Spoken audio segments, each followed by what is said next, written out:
Oui, je partirai d'une remarque du philosophe espagnol Ortega y Gasset qui disait "No sabemos lo que pasa y eso es lo que pasa", c'est-à-dire on ne sait pas ce qui se passe, c'est justement ça ce qui se passe. Pourquoi cette ignorance?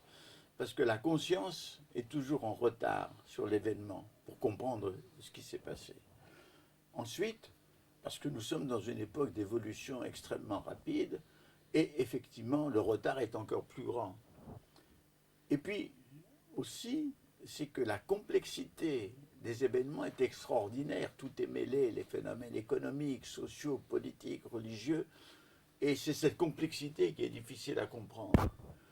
Alors, nous voici devant une situation d'infirmité de la connaissance, d'autant plus que les connaissances que nous utilisons, dont nous disposons, c'est une connaissance qui est formée à l'intérieur de disciplines séparées, alors compartimentées, et qui ne communiquent pas.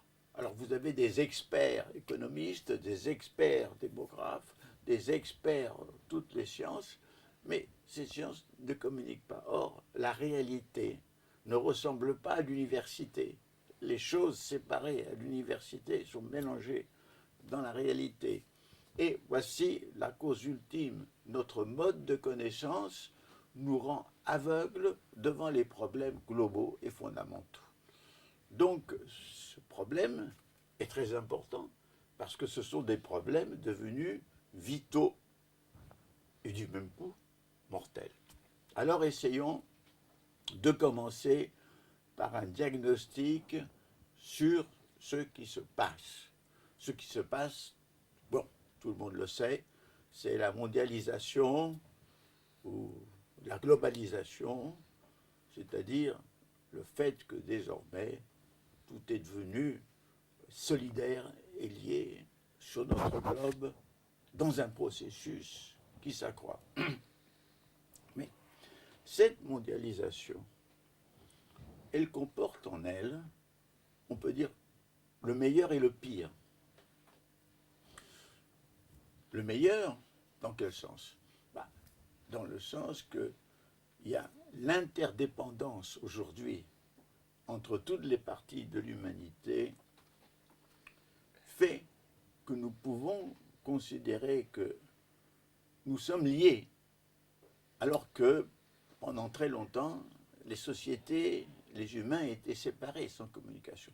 Nos destins sont liés, c'est-à-dire que nous vivons une communauté de destin. Une communauté de destin, d'autant plus que nous avons des menaces qui touchent tous.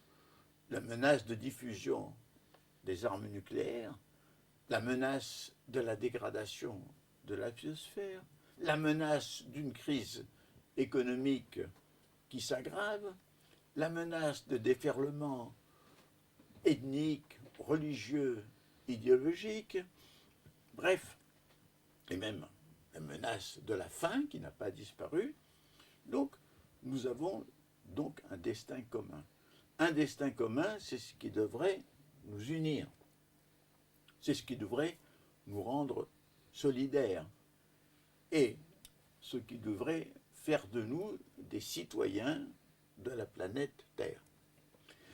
Ce processus, en plus, a créé le soubassement d'une société à l'échelle du monde.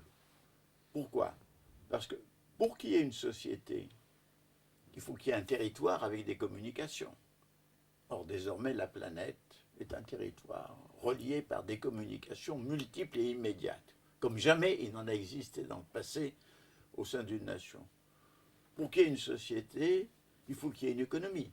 L'économie mondialisée est là. Mais malheureusement, elle n'est pas régulée.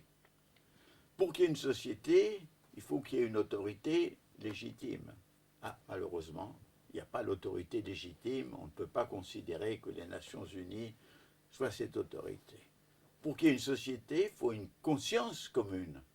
Justement, la conscience du destin commun qui fait que l'on a un sentiment de patriotisme. Or, aujourd'hui, il ne s'agit pas de supprimer le patriotisme de nos nations, il faut comprendre que nous avons une terre qui est devenue notre patrie. Et ça n'existe que chez quelques petits groupes dispersés. Donc, nous avons les bases d'une société d'un type nouveau, et nous avons nos processus techniques et économiques qui empêchent cette société de se former. Alors, le meilleur, je résume. Le meilleur, c'est pour la première fois dans l'histoire de l'humanité la possibilité d'une unité de la diversité, dans la diversité, unité pacifique, c'est-à-dire de réaliser véritablement une étape nouvelle dans le devenir de l'humanité. Ça, c'est le meilleur. Mais malheureusement, le meilleur est inséparable du pire. Alors, qu'est-ce que c'est que le pire? Le pire, c'est que le processus qui anime la mondialisation, qui est scientifique, technique, économique, processus du reste ambivalent, parce que la science apporte des connaissances, la science apporte des bienfaits, que la technique elle-même peut apporter à libérer l'homme des efforts énergétiques qu'ils utilisaient pour la matière, sur la matière, que tout ceci est ambivalent, mais leurs effets négatifs s'accroît de plus en plus, puisque la science produit des armes de destruction de mort massive avec la technique, et que l'économie, nous allons le voir, conduit à des dégradations, pas seulement dans la biosphère, mais dans les réalités humaines. Donc, vous avez le pire est lié au meilleur. Et alors, le pire, c'est tout d'abord la dégradation continue de ce milieu vivant qui nous est indispensable à notre vie, qui est la biosphère, dégradation de la biodiversité, réchauffement climatique, pollution multiple et innombrable. Enfin, je ne fais pas le catalogue, mais c'est présent à l'esprit. Le pire, c'est que cette économie mondialisée n'a pas de véritable système de régulation et de contrôle, et qu'une crise peut conduire à des catastrophes. Le pire, c'est que nous sommes dans une crise, pas seulement qui est la crise de la biosphère, de la relation humaine avec la nature, mais nous avons une crise du développement, crise des sociétés traditionnelles, crise de la modernité. Bon. Alors, la crise des sociétés traditionnelles, c'est que le processus de mondialisation, qui est un processus d'occidentalisation, c'est un processus qui détruit dans les sociétés traditionnelles pas seulement bien des préjugés et des phénomènes de fermeture, mais qui détruit aussi des solidarités, des connaissances, des savoir-faire, des arts de vivre. Et ces sociétés sont livrées à un chaos, mais la solution, qui est la modernisation occidentale, est elle-même en crise aujourd'hui.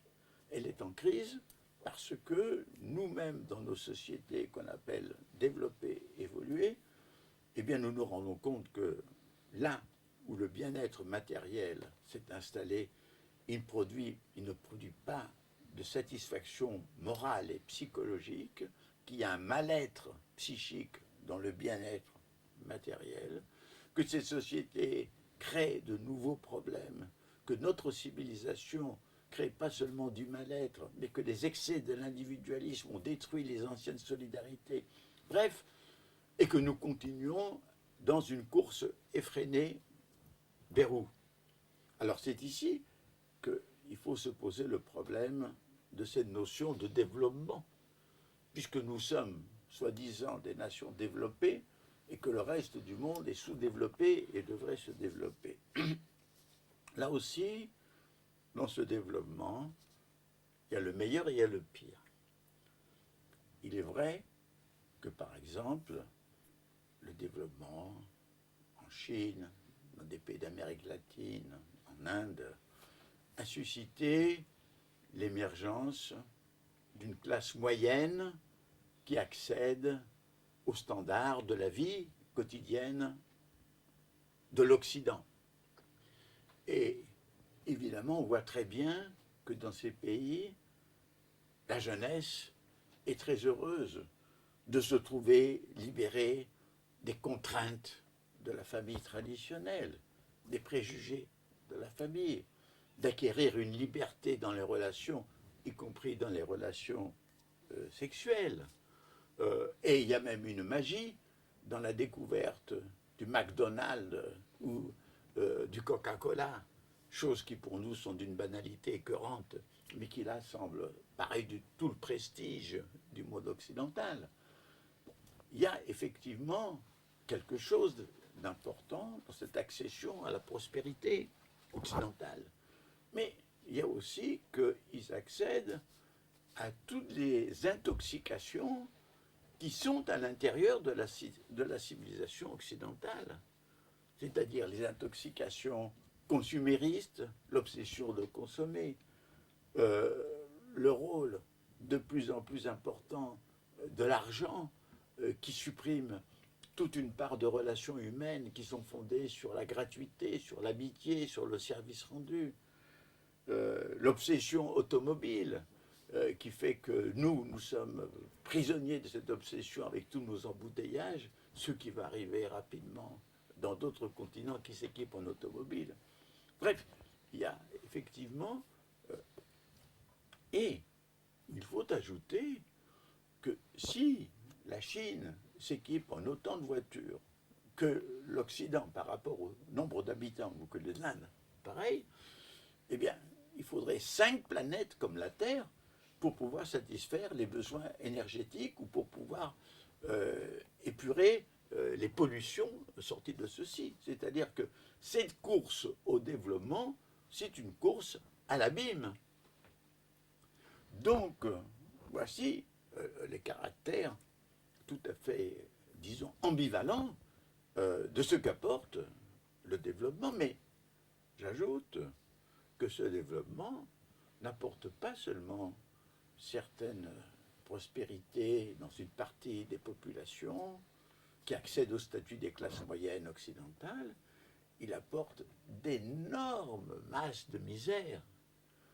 Il faut penser, il faut regarder les cartes et voir les zones d'énormes bidonvilles qui ceinturent les grandes cités d'Amérique latine, d'Asie, d'Afrique. C'est quoi cette misère? Il y a Majid Renéma, qui est ce penseur iranien qui a fait un livre très important qui s'appelle « Quand la misère chasse la pauvreté ». On peut être pauvre comme dans les anciennes civilisations africaines, par exemple. Le paysan avait avec sa famille, sa petite terre, il faisait sa polyculture, il avait ses poules, il avait ses chèvres, il avait un minimum d'autonomie. Bon, quand ce paysan est chassé de sa terre par la monoculture industrielle, il va dans les faubourgs des villes, dans les bidonvilles, et là il est prolétarisé, il n'a plus rien, il est dans la dépendance totale. C'est ça la misère. Or, aujourd'hui, et c'est très juste, le développement crée d'énormes misères, en même temps qu'il crée un certain nombre de prospérités. Et nous voyons que dans des pays comme les pays d'Europe occidentale, comme la France par exemple, pays où il y avait de la pauvreté, mais où la misère semblait exclue, sauf dans quelques catégories très marginales, on voit aujourd'hui se répandre la misère au détriment de la pauvreté.